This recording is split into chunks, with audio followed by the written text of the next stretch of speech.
Vinarija Ambelos manastira Koporin, Koporin, Velika Plana.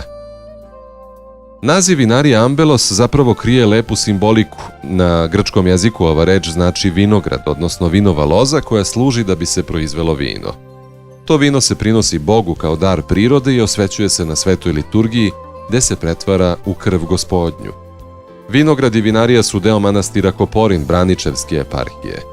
Sam vinograd je posađen 2011. godine i prostire se na 4 hektara. Prisutne sorte su Cabernet Sauvignon, Merlot, Prokupac, Tamjanika, Rajnski Rizling i Italijanski Rizling.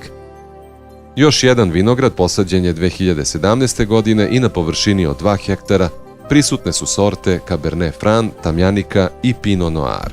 Sa novim zasadom ukupne površine preko 6 hektara i oko 3000 čokota po hektaru očekuje se proizvodnja od oko 50.000 boca vina.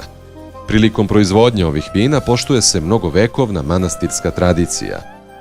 Vinarija Ambelos opremljena je prodajno-degustacionim prostorom, degustacionom salom, odnosno trpezarijom sa 40 mesta za sedenje i otvorenom terasom sa isto toliko mesta. Postoji i manja degustaciona sala za 20 osoba, odvojena od podruma staklenim zidom. Na 4. spratu konaka u samom potkrovlju nalazi se VIP sala za do 25 osoba, koja je predviđena za sastanke, prezentacije i profesionalne degustacije. Što se tiče mogućnosti za duži boravak, tu su 3 luksuzna apartmana i 3 dvokrevetne sobe. Nezaobilazni deo posete vinarije svakako mora biti i manastirski kompleks sa crkvom u kojoj se nalaze mošti svetog despota Stefana Lazarevića.